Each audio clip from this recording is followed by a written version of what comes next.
Merci à toutes et à tous pour votre fidélité à Star 21 TV, la télévision du 21e siècle. Bienvenue dans cette édition d'information dont voici le sommaire. Les victimes de la répression des manifestations organisées par le FNDC en début d'année ont rejoint leur dernière demeure ce vendredi 3 juillet 2020. Les échos, c'est dans ce journal. Le FNDC reporte sa marche du 8 juillet pour le 20 juillet 2020.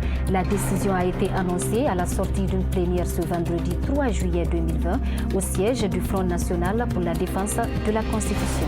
Les réactions, c'est dans ce journal.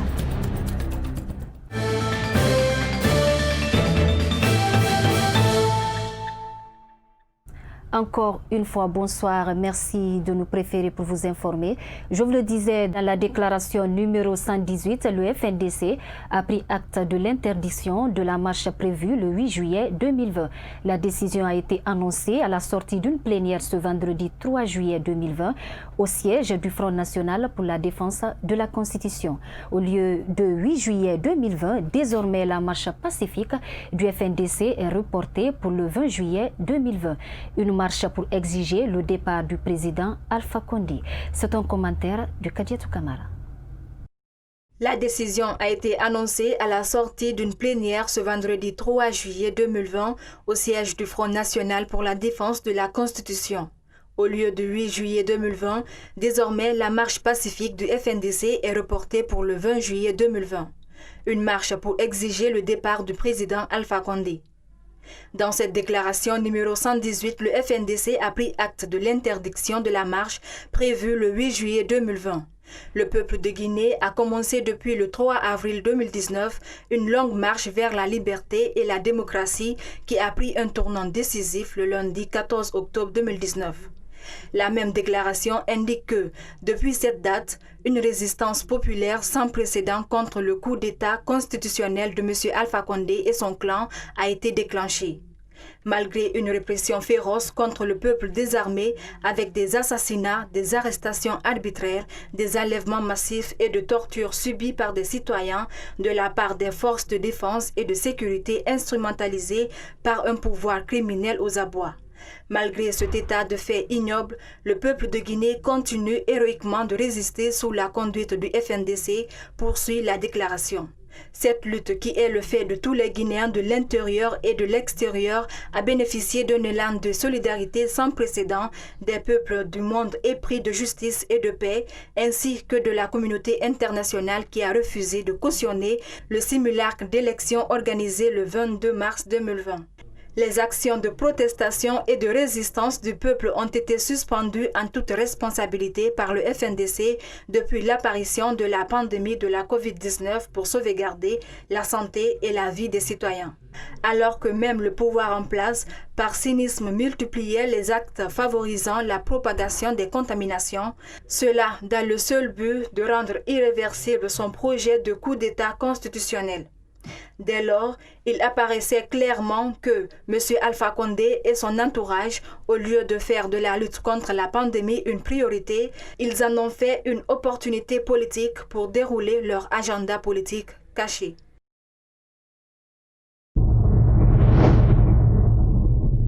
Justement, Kadiatou Kamara, parlant de cette interdiction de la marche pacifique du FNDC du 8 juillet 2020 par certaines municipalités concernées, des citoyens de Conakry ont donné leur point de vue sur la question. Suivez.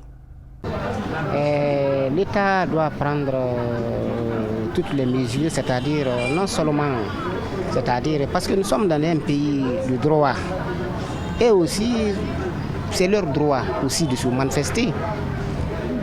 Donc l'État doit prendre maintenant une disposition, c'est-à-dire de sécuriser le mouvement. Pour ne pas qu'il y ait eu non seulement de débordement, mais ensuite il n'y a pas eu des pagailles, quoi.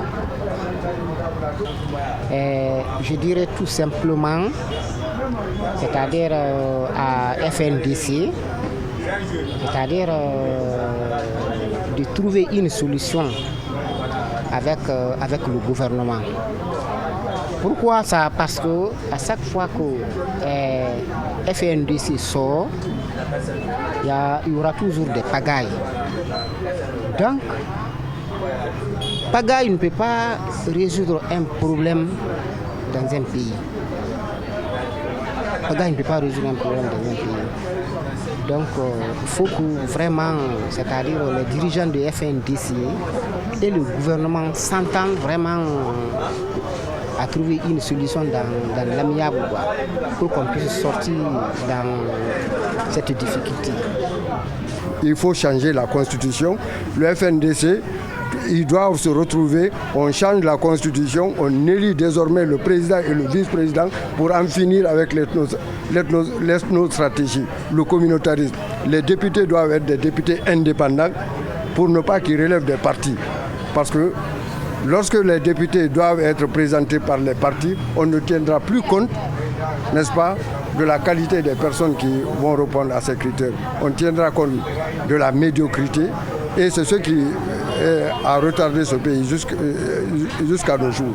Ce que je viens de proposer là, il faut ça. Il faut une nouvelle constitution. Il ne faut pas dire on marche, on ne marche pas. Ce n'est pas là le problème. Il faut faire en sorte d'élaborer une constitution qui soit profitable à tous les Guinéens. Qu'on ne tienne pas compte de l'ethnie, de la région, est-ce compris, ou de la communauté pour élire les députés. Aller à l'activité, ça ne va pas. On souffre, surtout nous les jeunes, il n'y a pas de travail ici, il n'y a rien. Sortir des FMDC, c'est normal. C'est pour tout le monde, les Guinéens. Tout le monde souffre. Notre maman, les mamans, les vieilles sont souffert, tout le monde souffre. Ça ne va pas.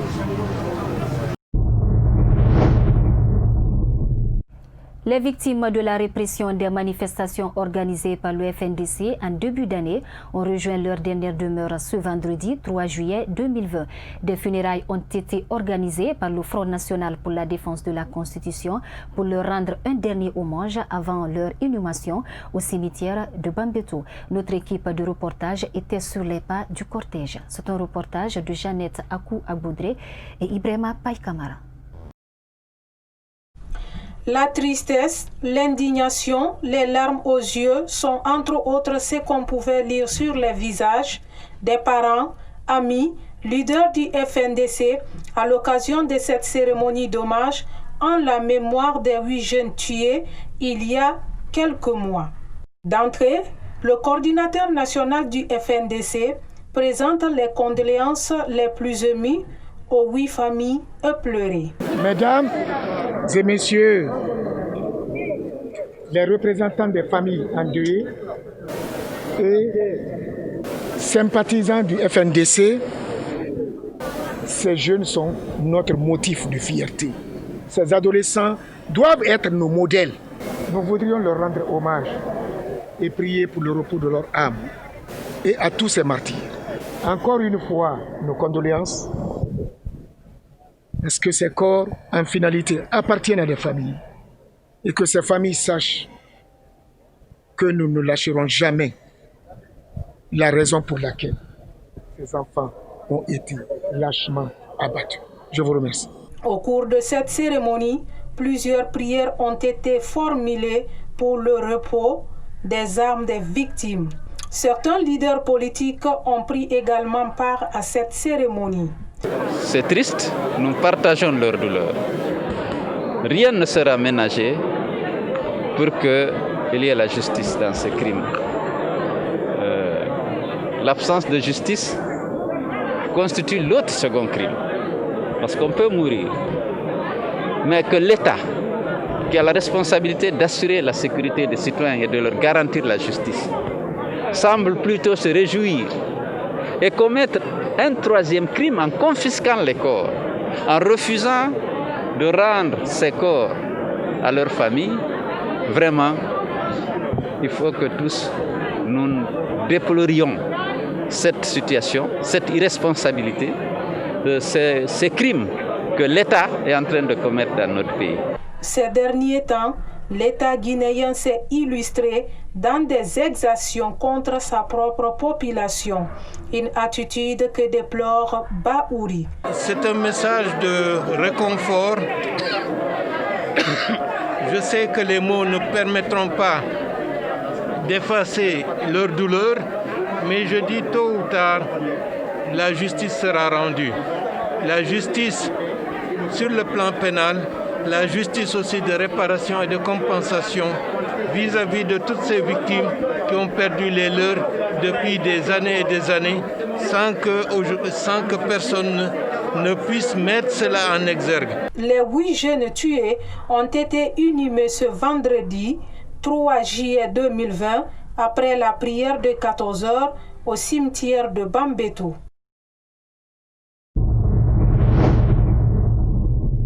Et puis, en marge de cette cérémonie funèbre, certains parents des victimes se sont exprimés sur de nombreux cas de tuerie en Guinée. Ils réclament tous justice pour leur défunt fils. Suivi.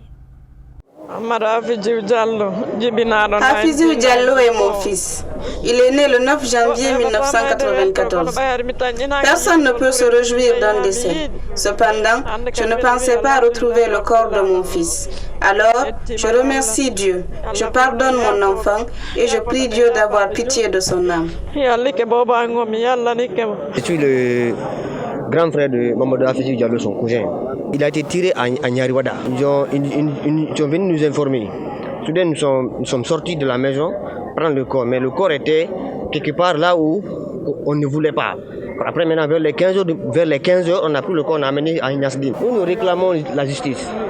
Donc, qu'il indemnise au moins la famille. Je condamne ça, je condamne encore l'armée guinéenne. Je demande au professeur Alpha Condé de faire quelque chose pour ça. Puisque lorsqu'il a pris le pouvoir, il nous a promis qu'il va nous protéger. Maintenant, si l'armée guinéenne encore, ils sont là pour nous, pour tuer notre frère, est-ce que ça c'est bon? Non. C'est mon fils aîné qu'on a tué dans l'injustice. Je le pardonne, mais je condamne celui qui l'a tué.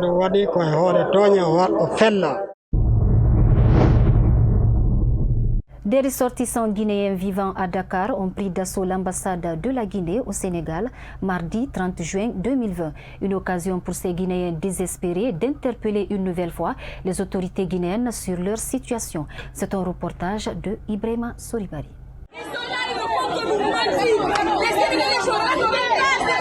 Après 3 mois bloqués dans des conditions précaires au Sénégal à cause de l'état d'urgence sanitaire, les ressortissants guinéens ont exprimé leur cri de cœur devant l'ambassade de la Guinée basée à Dakar.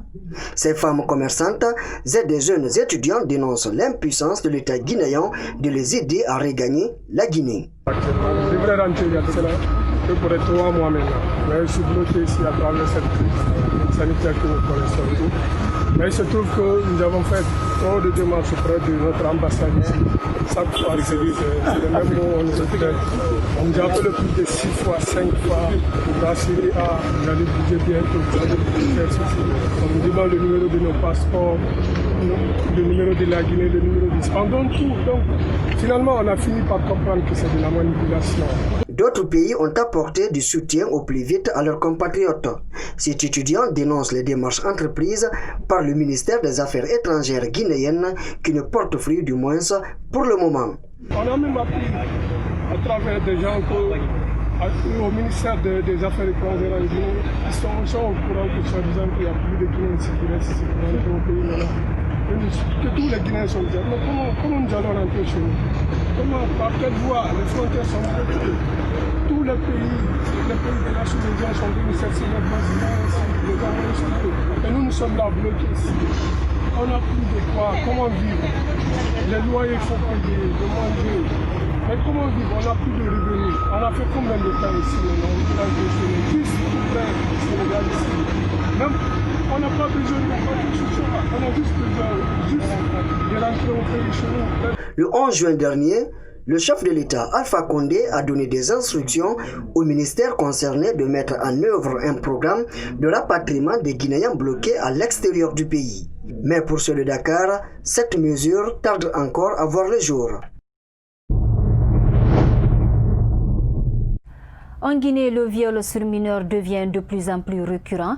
Plusieurs dossiers sont instruits actuellement à la Brigade de la protection des personnes vulnérables, un service qui statue cas par cas ces dossiers pour freiner ce fléau. C'est un reportage de Mariam Sadio Kamara et Alassane Souma.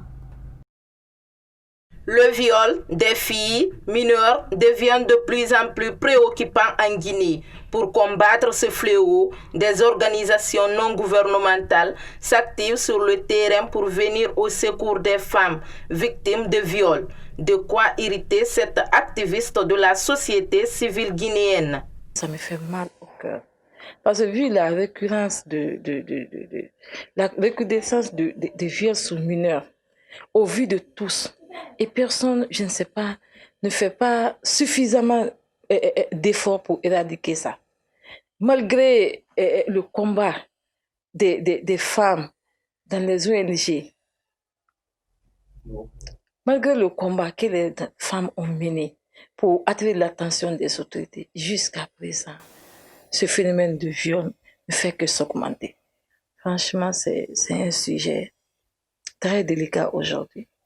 Et je ne comprends pas cette montée galopante. Je n'arrive pas à expliquer. Et vu le silence des autorités aussi, ça, c'est incompréhensible.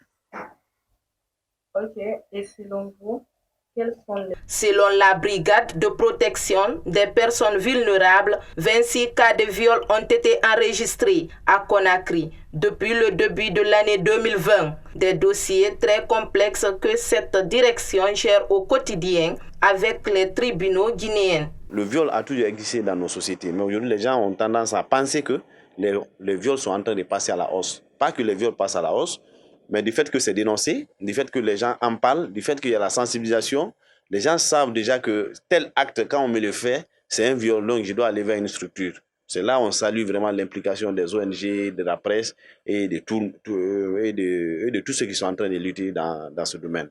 Donc le viol aujourd'hui dans notre pays est un phénomène qui est réel et que chacun de nous vraiment doit se lever pour lutter parce que la population guinéenne fait plus de 52% des femmes. Donc si ces femmes-là sont victimes de ce phénomène, ça veut dire que c'est une descente à l'enfer pour notre pays.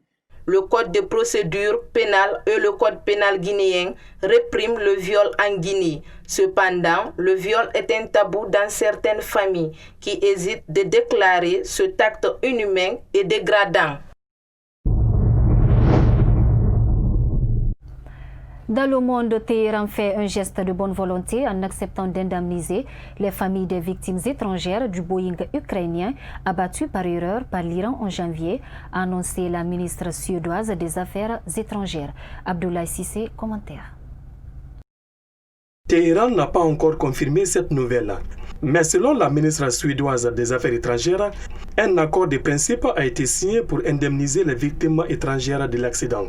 Début janvier, l'Iran a abattu par erreur un avion ukrainien non loin de Téhéran. Selon les autorités iraniennes, les militaires iraniens ont confondu l'avion avec un missile américain. L'accident aérien avait fait 176 morts, principalement des Irano-Canadiens, mais aussi des Afghans, des Britanniques, des Suédois, ainsi que des Ukrainiens, membres de l'équipage.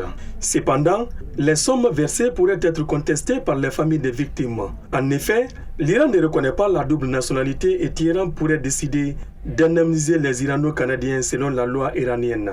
Dans ce cas, la somme versée serait très inférieure aux normes internationales. Voilà, ainsi prend fin ce journal. Merci à tous de l'avoir suivi et les programmes continuent sur Star 21 TV et bonsoir chez vous.